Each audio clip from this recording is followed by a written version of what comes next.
TPCC chief షర్మిలపై మాజీ MLA కాసు మహేష్ రెడ్డి సంచలన ఆరోపణలు చేశారు. టీడీపీకి అనుకూలంగా షర్మిల పనిచేస్తున్నారని ఆరోపించారు. షర్మిల రాజకీయాలతో వైఎస్ఆర్ ఆత్మ క్షోభిస్తుందన్నారు.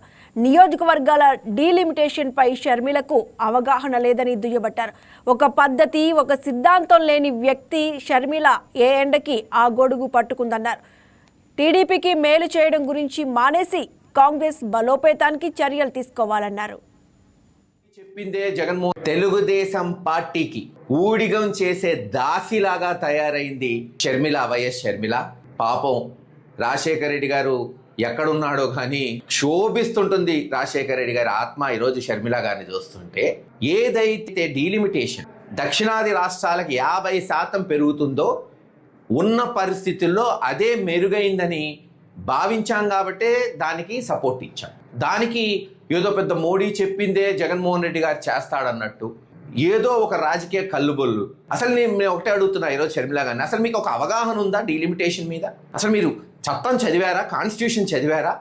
2026 తర్వాత డీలిమిటేషన్ జరగబోతుంది సెన్సస్ వచ్చిన తర్వాత. అంటే అది 2027లో జరగచ్చు, 2030లో జరగచ్చు. ఎప్పుడైనా పాపులేషన్ సెన్సస్ ప్రకారం డీలిమిటేషన్ జరిగితే ఆంధ్రప్రదేశ్, తెలంగాణ, తమిళనాడు, కేరళ భారీగా నష్టపోబోతున్నాయి.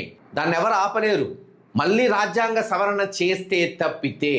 మరి నిన్న కేంద్ర మంత్రి పార్లమెంట్లో స్పష్టంగా చెప్పాడు, 50% సీట్లు పెంచుతాం, మీకు సమ్మతేనా కాంగ్రెస్ వాళ్ళకని. ఒకసారి సమ్మతం అంటారు, ఒకసారి లేదంటారు. ఒక స్పష్టత లేదు.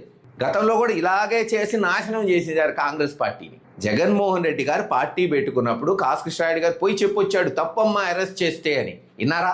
ఆంధ్ర రాష్ట్రాన్ని విడగొట్టద్దు, తెలుగోళ్ళు కలిసి ఉండాలి అని ఘోషిస్తే మరి ఆ రోజు ఇందిరాగాంధీ గారు అసెంబ్లీలో కాసు బ్రహ్మానందరెడ్డి గారికి మెజారిటీ ఉన్న ఆంధ్ర రాష్ట్రం తెలంగాణ కలిసి ఉండాలని ఆయన ముఖ్యమంత్రి పదవికి రాజీనామా చేసి పివి నరసింహరావు గారు ముఖ్యమంత్రి అయ్యాడు, తెలంగాణ బిడ్డ.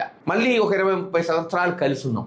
ఎవరి మాట వెనకంట చీల్చింది కాంగ్రెస్ పార్టీ కదా. స్పెషల్ స్టేటస్ చట్టం చేస్తామంటే ఎవరైనా ఆపారా కాంగ్రెస్ పార్టీని ఆ రోజున? వాళ్ళు జైలా. ఇప్పుడేమో ఎందుకు జైలని అడుగుతారు. ఏదో ఒక పద్ధతి, సిద్ధాంతం ఉండాలిగా. ఇక షర్మిల గారి గురించి వద్దాం. ఓ రోజేమో తెలంగాణ పార్టీ పెట్టుకొని కేసీఆర్ని, రేవంత్ రెడ్డిని అమ్మనా బూతులు తిట్టింది. మళ్ళీ రేవంత్ రెడ్డి కాళ్ళు పట్టుకుంది. మళ్ళీ కాంగ్రెస్ పార్టీలోకి పోయింది. మళ్ళీ చంద్రబాబు నాయుడుతో కలిసింది. అసలు ఏంది ఓ పద్ధతి, ఓ సిద్ధాంతం ఏమీ లేదు. ఏ ఎండకు ఆ గొడుగు. ఏముంది, రేపు ఎలక్షన్ ముందు మళ్ళీ టీడీపీలో జాయిన్ అయ్యింది, ఇంతేగా. అదేదో ఇప్పుడే జాయిన్ అవ్వండి, ఎవరు కాదన్నాడు. ఎందుకు ఈ అక్రమ బంధాలు? తెలుగుదేశానికి మద్దతు ఇస్తూ బయట ఉండే బదులు తెలుగుదేశం పార్టీలో జాయిన్ అవ్వు షర్మిల గారు. దీనికి ఏందో లేస్తే పొద్దున్న లేస్తే జగన్ గారిని విమర్శించటం. నేను ఇంతగా తప్పితే ఏముంది? ఈ రోజు కూడా 50% సీట్లు మన రాష్ట్రంలో లేదు, చుట్టుపక్కల తెలంగాణ, తమిళనాడు, కర్ణాటక, కేరళలో పెరుగుతాయనేది సమంజసం. మనం అది ఒప్పుకోకపోతే డీలిమిటేషన్ జరిగితే తీవ్రంగా నష్టపోతాం.